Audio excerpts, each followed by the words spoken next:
নমস্কাৰ বন্ধুসকল, আজি হৈছে ৮ এপ্ৰিল মঙলবাৰ আৰু আজিৰ সন্ধিয়াৰ কেইটামান গুৰুত্বপূৰ্ণ খবৰ হ'ল লংকাত অঘটন, শোৱনি কোঠাত ছাত্ৰীয়ে ল'লে চৰমপন্থা। লংকাত অঘটন, শোৱনি কোঠাত ছাত্ৰীয়ে ল'লে চৰমপন্থা। হোজাইৰ লংকাত সংঘটিত হৈছে এক অনাকাংক্ষিত ঘটনা। সোমবাৰে নিশা এগৰাকী ১৭ বছৰীয়া ছাত্ৰীয়ে শোৱনি কোঠাত বাছি লয় চৰমপন্থা। জানিব পৰা মতে লংকাৰ ফৰ্মাপাৰ আমতলাৰ এই ছাত্ৰীগৰাকীয়ে নিশা পিতৃক বাহিৰলৈ যাবলৈ দি নিজ ঘৰতে ফাঁচি লগাই অকাল মৃত্যুক আঁকোৱালি লয়। অৱশ্যে কিয় তেওঁ এই পথ বাছি ল'লে অথবা মৃত্যুৰ কাৰণ সন্দৰ্ভত এতিয়ালৈকে জানিব পৰা হোৱা নাই। উক্ত ঘটনাৰ পাছতে ছাত্ৰীগৰাকীৰ বাসগৃহত উপস্থিত হৈছে স্থানীয় আৰক্ষী। ইতিমধ্যে আৰক্ষীয়ে ঘটনা সন্দৰ্ভত তদন্ত প্ৰক্ৰিয়া আৰম্ভ কৰিছে। ইফালে ছাত্ৰীগৰাকীৰ অকাল বিয়োগত অঞ্চলটোত এক শোকাকুল পৰিৱেশ বিৰাজ কৰাৰ লগতে সচেতন মহলত ঘটনা সন্দৰ্ভত চৰ্চা চলিছে। পৰৱৰ্তী খবৰ, তেজপুৰত বিধ্বংসী অগ্নিকাণ্ড, শুই থকা অৱস্থাতে প্ৰাণ গ'ল এজনৰ। তেজপুৰত বিধ্বংসী অগ্নিকাণ্ড, শুই থকা অৱস্থাতে প্ৰাণ গ'ল এজনৰ। তেজপুৰত বিধ্বংসী অগ্নিকাণ্ড, শুই থকা অৱস্থাতে অগ্নিদগ্ধ হৈ মৃত্যু এজন লোকৰ। অগ্নিদগ্ধ হৈ মৃত্যু বিকাশ শৰ্মা নামৰ লোকজনৰ। তেজপুৰৰ বাৰহলীয়াত সংঘটিত হয় এই শোকাবহ ঘটনা। কোনোমতে প্ৰাণ ৰক্ষা পৰে বিকাশ শৰ্মাৰ ভগ্নীৰ। অগ্নিকাণ্ড সংঘটিত হোৱাৰ কাৰণ জানিব পৰা হোৱা নাই। পৰৱৰ্তী খবৰ, বড়ো জনসাধাৰণলৈ আপচুৰ আহ্বান, বহাগৰ প্ৰথম ৭ দিনত পৰিধান কৰক পৰম্পৰাগত সাজপাৰ। আগত বহাগ মাহৰ প্ৰথম ৭টা দিনত ঘৰে বাহিৰে পৰম্পৰাগত সাজপাৰ পৰিধান কৰিব বড়ো লোকসকলে। অকল নিজৰ নিজৰ চুবুৰী বা গাঁৱতে নহয়, অফিচ কাছাৰী, শিক্ষানুষ্ঠান আনকি ভ্ৰমণ কালতো পৰিধান কৰিব পৰম্পৰাগত সাজপাৰ। এই সাজপাৰত বড়ো মহিলাসকলে পৰিধান কৰিব দখনা, জমগাৰে ৰঙা ব্লাউজ আৰু বড়ো পুৰুষসকলে গামছা, গোথাং আৰনাই, গছলা পৰিধান কৰাৰ লগতে গলত ল'ব আৰনাই। নিজৰ কৃষ্টি সংস্কৃতি তথা পৰম্পৰা ৰক্ষাৰ স্বাৰ্থত এনে এক সামূহিক সিদ্ধান্ত গ্ৰহণৰ বাবে বড়ো জনগণক উদ্বুদ্ধ কৰিবলৈ সম্প্ৰতি ৰাজ্যৰ প্ৰান্তে প্ৰান্তে গাঁৱে গাঁৱে গৈ বড়ো জনগণৰ মাজত একেধৰণৰ প্ৰচাৰ অভিযান চলাইছে নিখিল বড়ো ছাত্ৰ সংস্থা, চমুকৈ আপচুৰ নেতা কৰ্মীসকলে। পৰৱৰ্তী খবৰ, নদীত গা ধুবলৈ গৈ বালি-শিল মাফিয়াই খন্দা গাঁতত পৰি অকাল মৃত্যু কিশোৰৰ। বিহালীত অব্যাহত আছে বন মাফিয়া দৌৰাত্ম্য। বৰঝাৰণীৰ বৰগাঁও নদীত একাংশ বন মাফিয়াই বাংলাদেশী মেচিনৰে বালি-শিলৰ অবৈধ বেহা চলাই অহাৰ উপৰিও নীতি বহিৰ্ভূতভাৱে এক্সেভেটৰ আৰু জিচিবিৰে নদীখনত প্ৰকাণ্ড গাঁত খনন কৰিছে। প্ৰায় ৩০ ফুট গভীৰ সেই গাঁতত পৰি তিনিসুঁতিৰ মিলনপুৰৰ দ্বীপ খাটিৱাৰা অৰ্থাৎ ১৫ নামৰ এগৰাকী কিশোৰৰ মৃত্যু হয়। দেওবাৰে দুপৰীয়া তিনিসুঁতিৰ দ্বীপ খটিৱাৰা নামৰ কিশোৰটিয়ে আন দুই বন্ধুৰ সৈতে বৰগাং নদীত গা ধুবলৈ গৈছিল। বৰগাং নদীত গা ধুই থাকোঁতে অকস্মাৎ বালি-শিল মাফিয়া অবৈধভাৱে বিঘা বিঘা মাটি এলেকাত এক্সেভেটৰ জিচিবিৰে খন্দা গভীৰ গাঁতত পৰি কিশোৰৰ মৃত্যু হয়। ইতিমধ্যে অকাল মৃত্যুক সাৱটি লোৱা কিশোৰটিৰ মৰণোত্তৰ পৰীক্ষাৰ বাবে তিনিসুঁতিৰ আৰক্ষীয়ে তেজপুৰ মেডিকেল কলেজ হাস্পতাললৈ প্ৰেৰণ কৰিছে। ইফালে পৰিয়ালৰ লোকে চৰকাৰৰ প্ৰশাসনৰ পৰা ন্যায়ৰ দাবী কৰিছে। পৰৱৰ্তী খবৰ, হেলেমত দুৰ্ঘটনাত অচিনাকি ব্যক্তিৰ মৃত্যু। হেলেমত দুৰ্ঘটনাত অচিনাকি ব্যক্তিৰ মৃত্যু।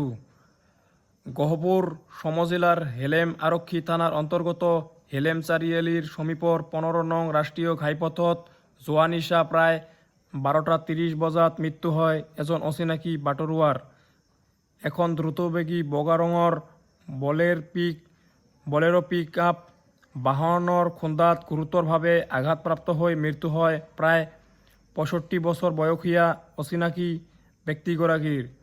ঘটনাৰ খবৰ পোৱাৰ লগে লগে হেলেম আৰক্ষী থানাৰ ভাৰপ্ৰাপ্ত আৰক্ষী বিষয়া পংকজ চিতলাৰ নেতৃত্বত আৰক্ষীৰ এটা দল ঘটনাস্থলীত উপস্থিত হৈ আহত ব্যক্তিগৰাকীক বৰগাঙৰ কেথলিক মিছন হাস্পতাললৈ চিকিৎসাৰ বাবে লৈ যায় যদিও চিকিৎসকে ব্যক্তিগৰাকীক মৃত ঘোষণা কৰে। পৰৱৰ্তী সময়ত ব্যক্তিগৰাকীক মৰণোত্তৰ পৰীক্ষাৰ বাবে বিহালীৰ প্ৰাথমিক স্বাস্থ্য কেন্দ্ৰৰ মৰণোত্তৰ পৰীক্ষা কেন্দ্ৰলৈ লৈ যায় হেলেম আৰক্ষীয়ে।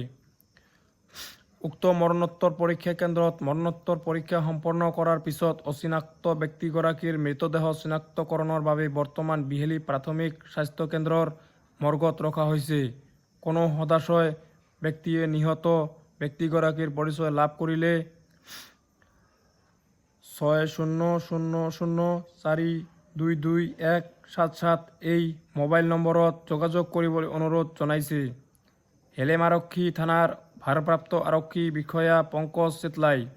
দুৰ্ঘটনাটো সংঘটিত কৰি বলেৰো পিক আপ ভেনখন ঘটনাস্থলীৰ পৰা পলায়ন কৰে। মৃতদেহটোৰ কোনো অভিভাৱক নোলালে আইনসংগতভাৱে নিৰ্দিষ্ট সময়ত সমাধিস্থ কৰা হ'ব মৃতদেহটো। পৰৱৰ্তী খবৰ, সোনাপুৰ উচ্ছেদ ৩ সপ্তাহৰ ভিতৰত চৰকাৰক শপতনামা দাখিলৰ নিৰ্দেশ ন্যায়ালয়ৰ।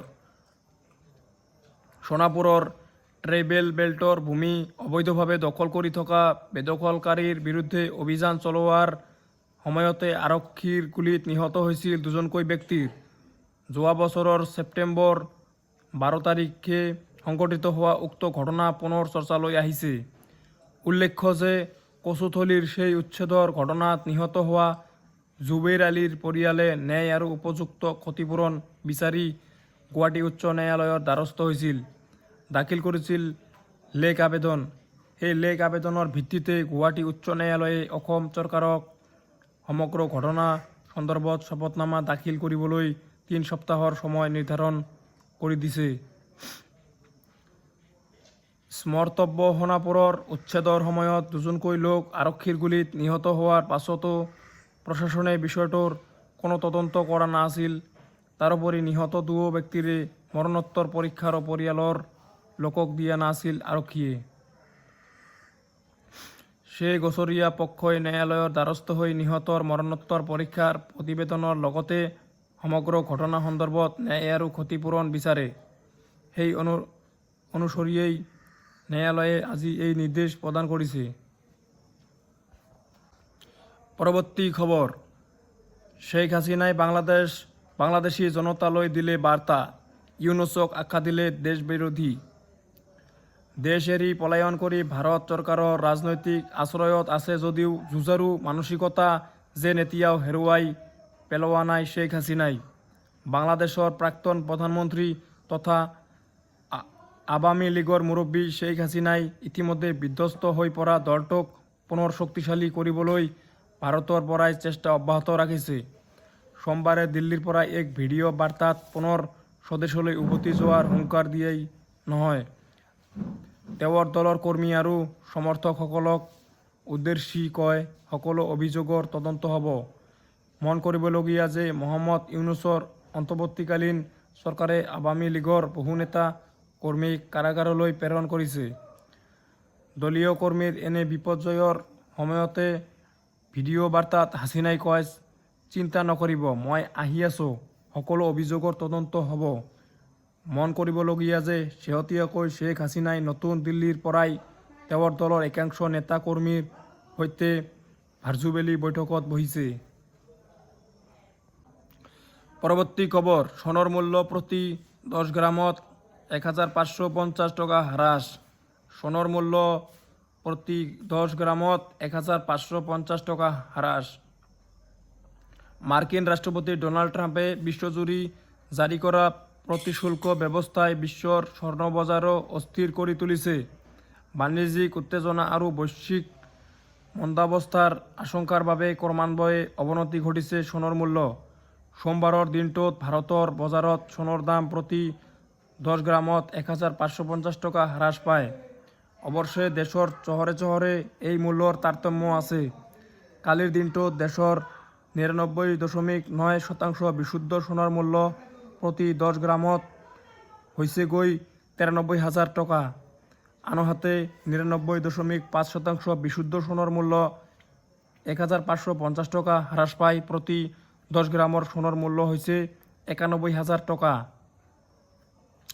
পূৰ্বে এই 10 গ্ৰাম সোণৰ মূল্য আছিল 92,500 টকা।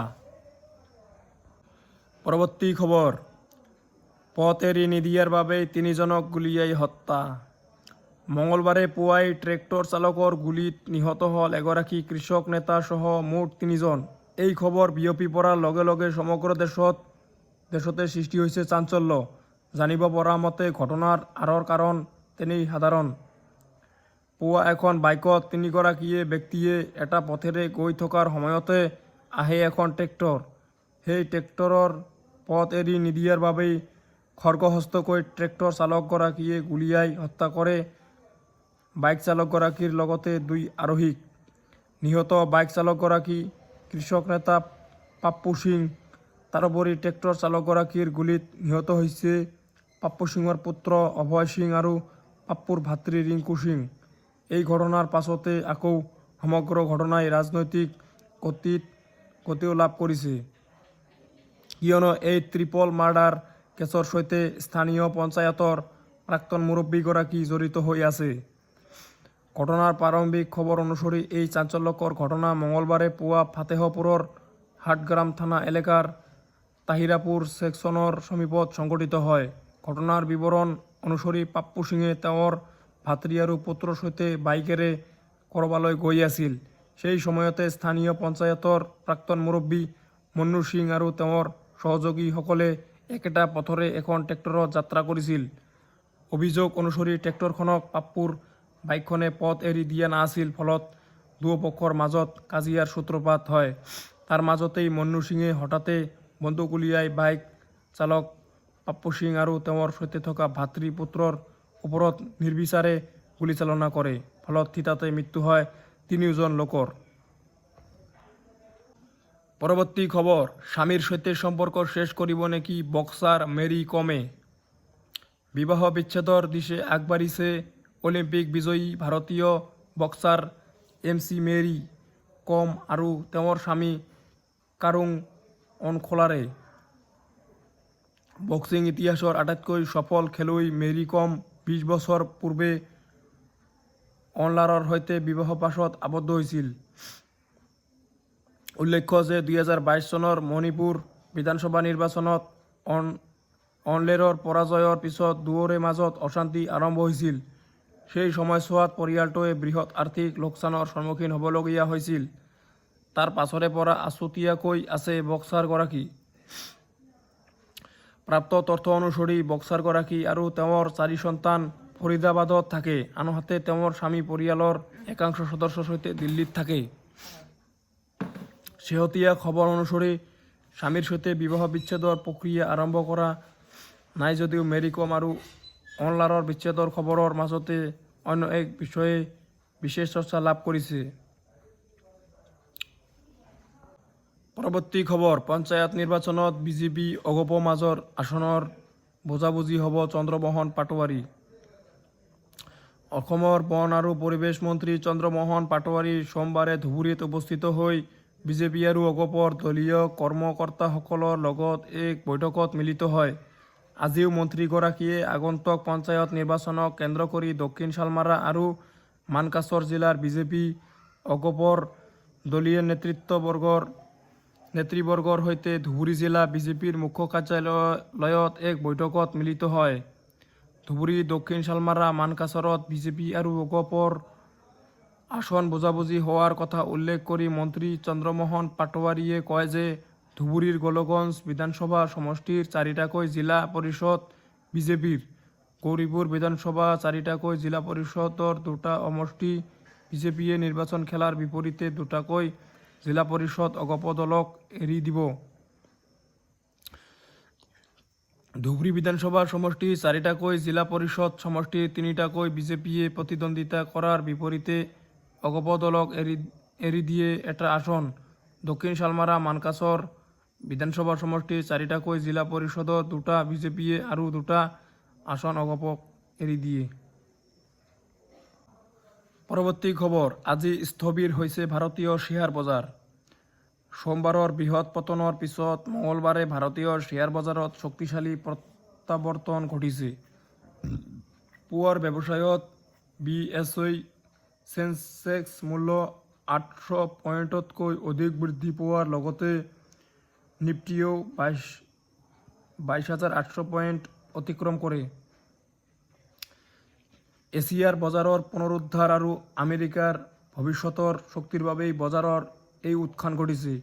পুৱা 9:09 বজাত চেনচেক্সৰ শ্বেয়াৰ 875.83 পইণ্ট বৃদ্ধি পাই 54.13 পইণ্টত বিক্ৰী হোৱাৰ বিপৰীতে নিফটিৰ মূল্য 285.15 পইণ্ট বৃদ্ধি পাই 22,446.75 হয়।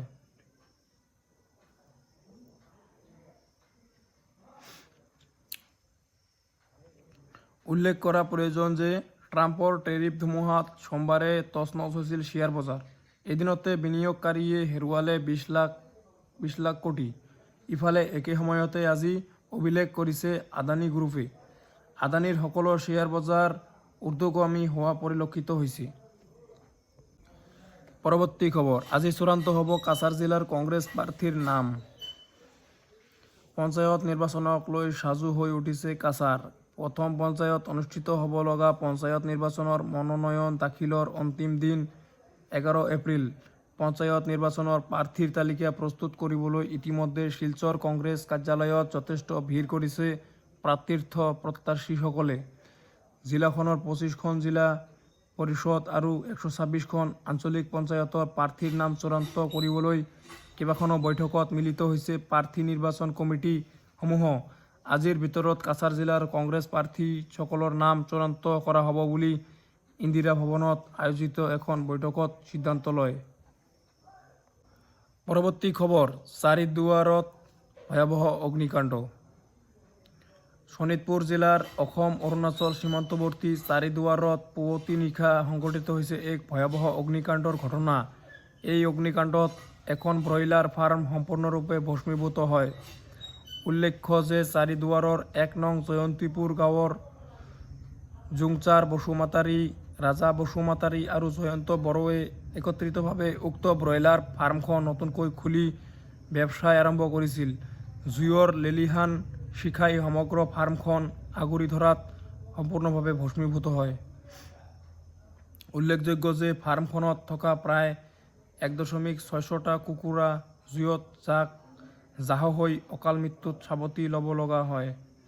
ইফালে অগ্নিকাণ্ডৰ ফলত ফাৰ্মখন জ্বলি যোৱাত দৰিদ্ৰ পৰিয়ালৰ 3জন যুৱক সম্প্ৰতি হতাশাত ভাগি পৰিছে। বাঁহখেৰেৰে নিৰ্মাণ কৰা ব্ৰইলাৰ ফাৰ্মখনত কেনেকৈ অগ্নিকাণ্ডৰ সূত্ৰপাত হ'ল তাৰ প্ৰকৃত কাৰণ এতিয়ালৈকে জানিব পৰা হোৱা নাই।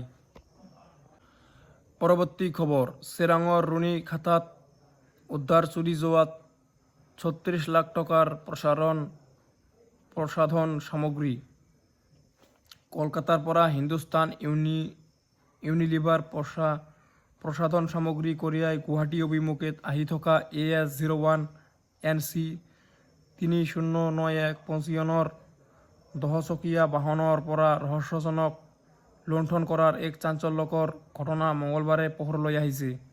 কলকাতাৰ পৰা গুৱাহাটীগামী ট্ৰাকৰ পৰা ৰহস্যজনকভাৱে চুৰি হোৱা প্ৰায় 36 লাখ টকাৰ প্ৰসাধন সামগ্ৰীখিনি চিৰাং জিলাৰ ভাৰত-ভূটান সীমান্তৰ ৰুণিখাটা থানাৰ অন্তৰ্গত থাইঝবাৰীৰ জনৈক সোমখৌৰ বসুমাতাৰীৰ বাসগৃহৰ পৰা উদ্ধাৰ কৰে ৰুণিখাটা থানাৰ আৰক্ষীয়ে। দুটাকৈ কোঠালিত চুৰি সামগ্ৰী মজুত কৰি ৰখা ৰুণিখাতা থানাৰ আৰক্ষীয়ে ঘৰটোৰ গৰাকী সোমখোৰ বসুমতাৰীক গ্ৰেপ্তাৰ কৰে। সমগ্ৰ ঘটনাৰ সন্দৰ্ভত ট্ৰাকৰ মালিক পক্ষই সংবাদ মাধ্যমৰ আগত সদৰি কৰে যে যোৱা 4 এপ্ৰিলত কলকাতাৰ পৰা হিন্দুস্তান ইউনিলিভাৰ প্ৰসাধন সামগ্ৰী লৈ ট্ৰাকখন আহি থকা অৱস্থাত হঠাতেই 6 এপ্ৰিলত শ্ৰীৰামপুৰ গেট পাৰ কৰাৰ পিছতেই GPS কাম কৰা বন্ধ কৰি দিয়ে। তাৰ পিছত খালী ট্ৰাকখন চালকক্ৰমে ৰূপচাঁদ আলী, ইমামুল হক সহ গোৱালপাৰা জিলাৰ পঞ্চৰত্ন এলেকাত উদ্ধাৰ কৰা হয়। ইপিনে চালক দুজনৰ ৰহস্যজনক স্থিতিৰ প্ৰতি লক্ষ্য কৰি সমগ্ৰ ঘটনাটো অসম আৰক্ষীৰ আগত অৱগত কৰে।